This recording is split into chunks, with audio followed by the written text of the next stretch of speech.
Deuteronômio capítulo 19.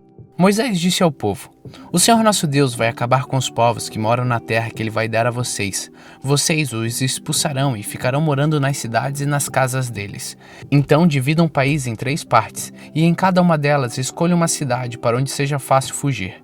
E qualquer homem que tenha matado alguém poderá ir para uma daquelas cidades, e ali ninguém poderá matá-lo. Se um homem sem querer ou por engano matar alguém que não era seu inimigo, poderá fugir para uma dessas cidades onde ninguém poderá matá-lo. Por exemplo, 2 companheiros entram no mato para cortar lenha. Um deles, ao cortar uma árvore, dá um golpe tão forte com o machado que o ferro salta da boca e bate no companheiro e ele morre. Então aquele homem irá para uma dessas cidades, e ali ninguém poderá matá-lo. Ora, se houvesse somente uma cidade para os fugitivos, ela poderia estar tão longe que o parente encarregado de vingar aquela morte teria tempo de pegar aquele que matou o companheiro. E o parente estaria tão furioso que mataria o homem, embora este não merecesse a morte, pois foi sem querer que matou o companheiro.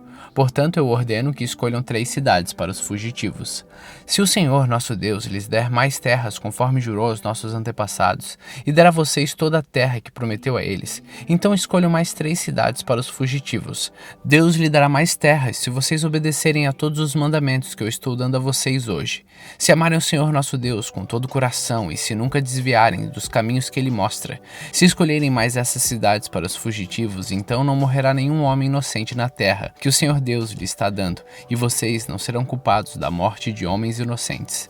Mas pode acontecer que um homem tenha ódio do outro. Ele fica de tocaia e ataca e mata o inimigo. Aí ele vai para uma dessas cidades a fim de não ser morto. Neste caso, os líderes da cidade em que ele mora mandarão buscá-lo e o entregarão ao parente encarregado de vingar aquela morte, e o criminoso será morto. Não tenham dó nem piedade. Tirem do meio de Israel o criminoso a fim de que tudo corra bem para vocês. Não mudem de lugar os marcos e a divisa do terreno do vizinho. Elas foram colocadas há muito tempo na terra que o Senhor nosso Deus está dando a vocês. Quando alguém for acusado de ter cometido um crime, seja qual for, uma testemunha não basta. É preciso ter pelo menos 2 testemunhas para confirmar uma acusação. Se uma testemunha falsa acusar alguém de ter cometido um crime, o acusador e o acusado irão ao lugar de adoração e ali apresentarão o caso ao sacerdote e aos juízes que estiverem julgando naquele tempo. Estes examinarão o caso com todo cuidado, e se for provado que o homem deu testemunho falso contra o seu patrício israelita, será condenado, e o castigo dele será o mesmo que ele queria para o outro. Assim vocês tirarão o mal do meio do povo. Todo o povo de Israel saberá o que aconteceu, todos ficarão com medo, e ninguém se atreverá a praticar uma ação má do meio do povo. Não tenham dó nem piedade. O castigo será vida por vida, olho por olho, dente por dente, mão por mão, pé por pé. Deuteronômio capítulo 20. Moisés disse ao povo: Quando vocês saírem para combater os inimigos e virem que eles têm mais soldados do que vocês e têm muitos cavalos e carros de guerra, não fiquem com medo deles, pois o Senhor nosso Deus que os livrou do Egito está com vocês. Antes de começarem o combate, o sacerdote ficará à frente dos soldados e dirá: Israelitas, escutem o que eu estou dizendo. Vocês estão aqui para lutar contra os inimigos. Não se assustem, não se apavorem, não fiquem com medo, pois o Senhor nosso Deus está com vocês para lutar ao seu lado e salvá-los do inimigo.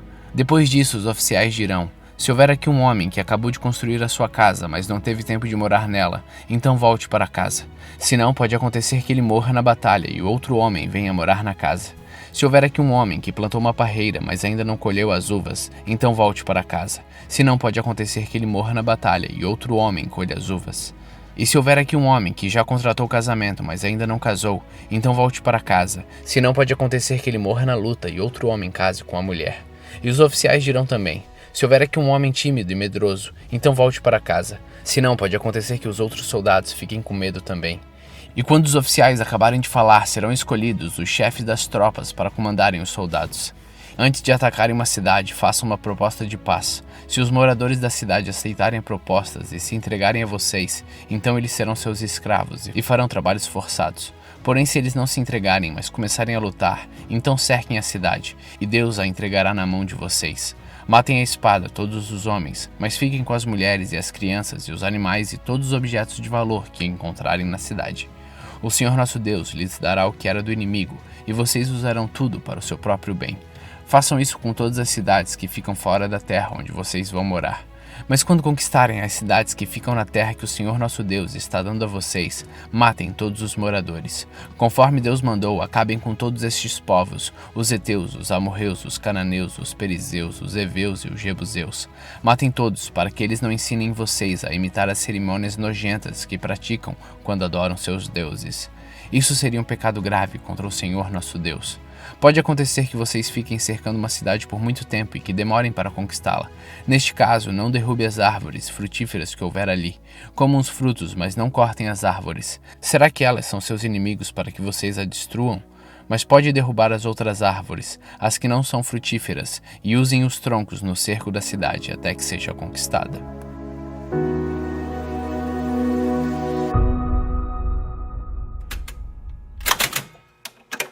Salmos capítulo 89. Ó Senhor Deus, eu sempre cantarei a respeito do teu amor e anunciarei a tua fidelidade a todas as gerações. Sei que o teu amor dura para sempre e que a tua fidelidade é tão firme como o céu. Tu dissestes, eu escolhi o meu servo Davi, fiz uma aliança com ele e lhe prometi isto. Um dos seus descendentes sempre reinará. Eu farei com que eles sempre sejam reis depois de você. Ó Senhor, os céus cantam as maravilhas que fazes, e reunidos os anjos cantam a tua fidelidade. Não há no céu ninguém como tu, ó Senhor. Entre os seres celestiais não há nenhum igual a ti. Tu és respeitado na assembleia deles, tu és temido por todos os que estão ao seu redor. Ó Senhor, Deus Todo-Poderoso, não há ninguém que tenha tanto poder como tu. Em todas as coisas tu és fiel, ó Senhor. Tu dominas o mar, poderoso, tu acalmas as suas ondas furiosas. Esmagastes o monstro Raabe e o matastes. Com a tua grande força derrotaste os teus inimigos. O céu é teu e a terra é tua. Tu criastes o mundo e tudo que nele existe. Tu fizestes o norte e o sul. Os montes Tabor e Hermon te louvam com alegria. Como és poderoso, como é grande a tua força. A honestidade e a justiça são as bases do teu reinado. Tu és fiel e amoroso em tudo o que fazes. Feliz o povo que te adora com canções e que vive na luz da tua presença. Por causa de ti eles se alegram o dia todo e te louvam porque és bondoso. Tu, ó Deus, é o nosso poder glorioso. Por tua bondade nos fazes vencer, pois escolhestes o nosso protetor. Foste tu, Senhor, o Santo Deus de Israel, que nos destes o nosso Rei. Há muito tempo, numa visão, tu dissestes aos teus servos fiéis: eu ajudei um soldado famoso, dei autoridade a um homem que escolhi do meio do povo. Escolhi o meu servo Davi para ser rei, ungindo-o com azeite sagrado. A minha força estará sempre com ele e o meu poder o tornará forte. Os seus inimigos nunca o vencerão e os maus nunca o derrotarão. Eu acabarei com seus inimigos e matarei todos os que o odeiam. Sempre serei fiel a Davi e o amarei, e por causa do meu poder ele sempre vencerá. Estenderei o seu reinado desde o mar Mediterrâneo até o rio Eufrates. Então ele me dirá: tu és o meu Pai e o meu Deus. Tu és a rocha que me salva. Eu lhe darei os direitos de filho mais velho e farei com que ele seja o maior de todos os reis do mundo. Eu sempre o amarei e a minha aliança com ele ficará firme. Depois dele, os seus descendentes sempre serão reis e reinarão enquanto o céu existir.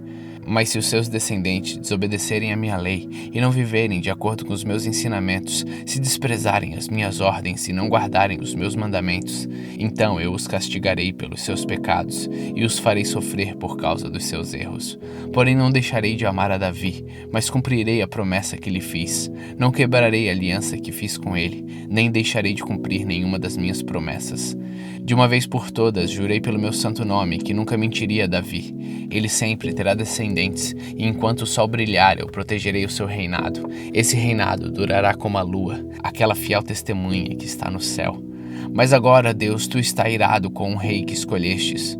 Tu o abandonastes e o rejeitastes. Quebraste a aliança que fizeste com teu servo e jogaste a tua coroa no chão. Derrubaste as muralhas da sua cidade, amarraste as suas fortalezas. Os que passam roubam tudo que ele tem e os seus vizinhos zombam dele. Deste a vitória aos seus inimigos e fizeste com que eles ficassem felizes. Tu tornastes inúteis as armas do rei e deixaste que ele fosse derrotado na batalha. Tiraste a sua autoridade do rei e derrubaste o seu trono. Tu fizeste com que ele envelhecesse antes do tempo e o cobriste de humilhação. Até quando te esconderás, ó nosso Deus? Será para sempre? Até quando a tua ira queimará como fogo? Lembra como é curta a minha vida. Lembra que todas as pessoas que criastes vão morrer um dia. Quem pode continuar vivo e nunca morrer? Quem pode escapar da sepultura? Ó Senhor, onde estão as antigas provas do teu amor? Onde estão os juramentos que fizestes a Davi? Lembra que eu, teu servo, estou sendo insultado e suporto todas as ofensas dos pagãos. Ó Senhor, como os teus inimigos falam mal do rei que escolheste. Aonde ele vai, eles os insultam. Louvemos o Senhor nosso Deus para sempre. Amém e amém.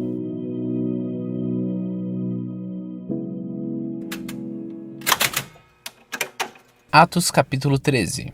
Na igreja de Antioquia havia os seguintes profetas e mestres: Barnabé, Simão, chamado Negro, Lúcio de Cirene, Manaém, que havia sido criado junto com o governador Herodes, e Saulo.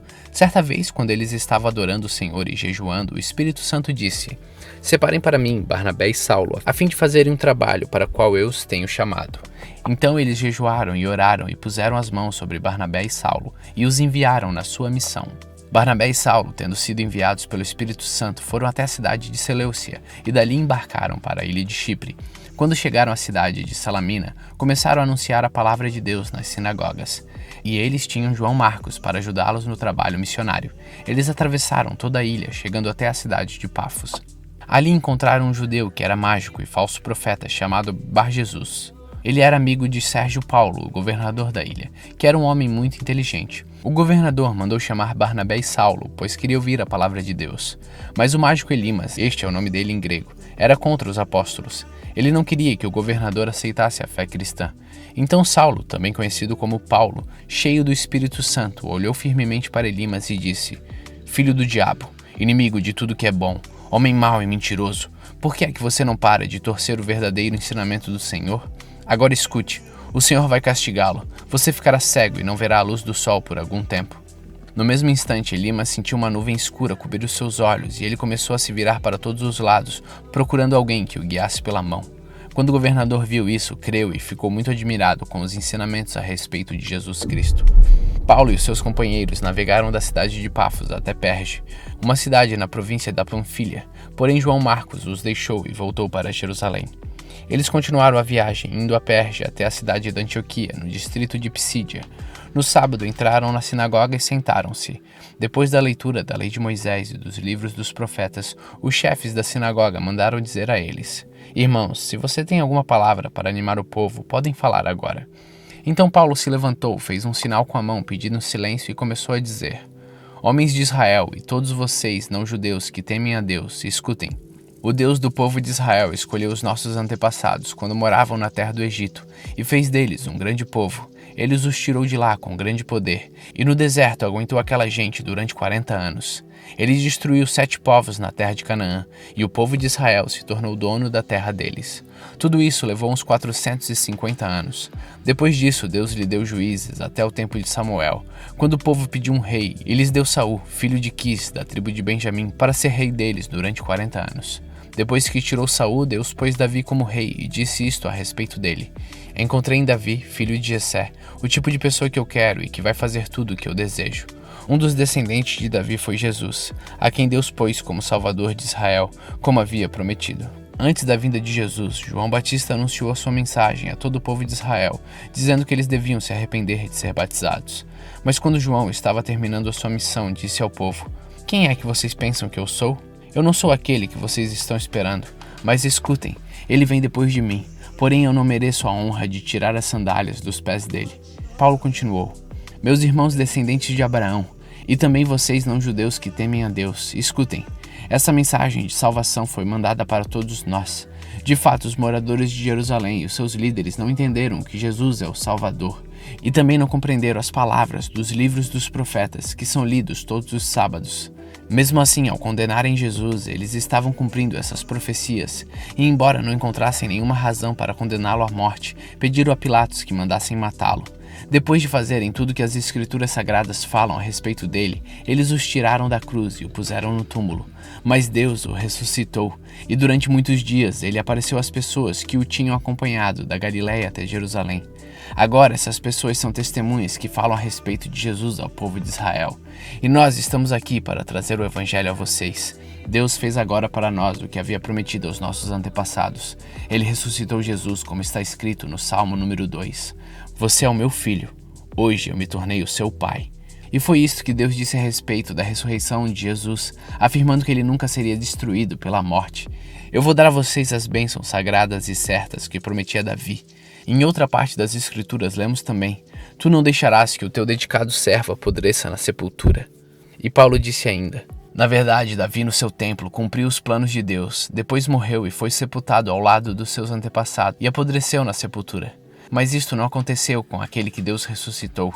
Meus irmãos, todos vocês precisam saber com certeza que é por meio de Jesus que a mensagem do perdão de pecados é anunciada a vocês. Precisam saber também que quem crê é libertado de todos os pecados dos quais a lei de Moisés não pode livrar. Portanto, tenham cuidado para que não aconteça o que os profetas disseram. Prestem atenção, vocês que zombam de Deus. Fiquem espantados e morram, pois o que vou fazer agora é uma coisa que vocês não acreditariam, mesmo que alguém explicasse.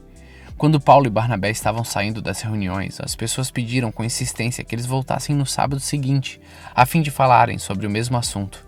Depois da reunião, muitos judeus e outras pessoas convertidas ao judaísmo acompanharam Paulo e Barnabé, que falavam com eles e animavam todos que continuassem firmes na graça de Deus.